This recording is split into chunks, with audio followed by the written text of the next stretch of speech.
Let me just tell you about how this really unfolds and begin the process of focusing on who this is all really for. What we do. I tell my freshmen as they enter my freshman class, fortunately Terry told you who I asked for, so I don't have to review that. I tell my kids one thing the first day of school. The one thing we're not going to do is eliminate options. One of those options will still be on the list, and that is higher education. You see, because so many of my kids say, Mr. Beach, I don't have to finish high school to make as much money as I could make now. And it's really a tough argument to make. So I said, I understand that. We're not going to have that discussion. What we're going to say is, we're taking nothing off the table. We're going to pursue every option. And I'm done. The last day of school, I say to my seniors, it's like clockwork every year. I say, when our time on this earth is past, we don't take, the big car and everything with us, and what defines us and tells other people who we have been is how we chose to spend our time. All of you choose to spend your time in one way or another bringing education to all segments of our population, but most especially introducing our kids into the joy and the celebration and the peace and the serenity and the activity that can be part of being in a swimming pool, engaging in water sports and activities. And it's a lifetime endeavor. It's so great as our little kids, like I said, as a 7-year-old, spending every day in the summer in the pool that I could remember. The water is especially powerful in working with our special needs kids, the programs and options that we have available. For our seniors, no matter what age, a lifetime endeavor, arguably the most healthy exercise that we can engage in, the things that we can still do in the pool, as our body begins to wear down, and especially those who might have physical infirmities and arthritis. It's a lifetime possibility, and all offered by that swimming pool. Well, when I started, I retired to the United States Army in 1995. I spent almost 30 years in the United States Army, not quite. There were a couple of breaks of service. But other than that, almost 30 years. When I retired, our family knew we wanted to return here.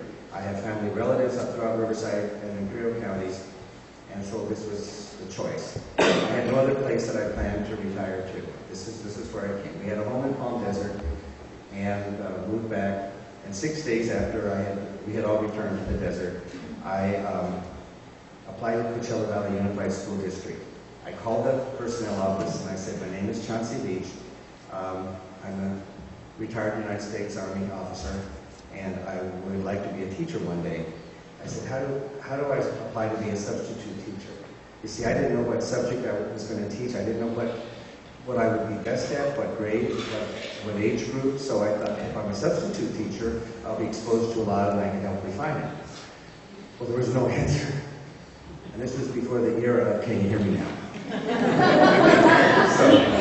So I launched into it again, and I said, this voice, and this lady is still there for the folks here in the Coachella Valley, my fellow residents of this wonderful valley.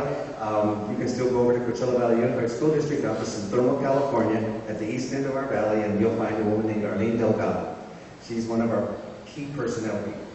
Well, Mrs. Delgado, there was no answer, so I launched into it again, and Mrs. Delgado interrupted me, and she goes, what's your social security number? I was so shocked, I told her. And she said, tomorrow, 2 o'clock, be there. And I go, wow, Mrs. Delgado, you mean to tell me I called the day before you have interviews for substitute teachers? She said, I didn't think about substitute. This is going to be for full time. I said, okay. She said, tomorrow 2 o'clock, be there. And I said, okay. Well, I'm the oldest in my family, but my siblings have always been teachers. My baby brother, my baby sister. My little baby brother is a teacher over in Hemet, California, which is in our county. And my beloved baby sister is a teacher up in Stockton, California, in San Joaquin County. And they're both high school teachers. So I called Greg first because he's close by and knows a little bit about the valley, a little bit more. And I said, Greg, apparently I want to be interviewing for a full-time position. He said, really? Wow. And I said, yeah, apparently they've got some openings. So I said, what am I going to do, Greg, tomorrow? I don't know the acronyms. I don't know the buzzwords. I'm going to really embarrass myself in the interview. And he said, Chance, go for the experience. So when you really want to be hired, you'll have a better idea of how to do a good job. So I followed Greg's advice. I went the next day at 2 o'clock, as directed by Mrs. Delgado. My interview lasted 20 minutes, almost to the second. I picked up my materials. I was walking out, and I heard the shuffle of feet behind me. I turned around, and 5 principals were following me. And they offered me a job. And I go, well, I must have been spectacular.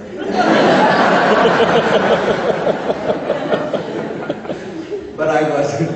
What I didn't know was the district at that time was hemorrhaging teachers because they were in deep financial trouble. And they were really on hard times financially. So I'm not disparaging our profession, but quite frankly, I had the one prerequisite really to be hired that day, and I was breathing. So anyway, so then another story, I worked with business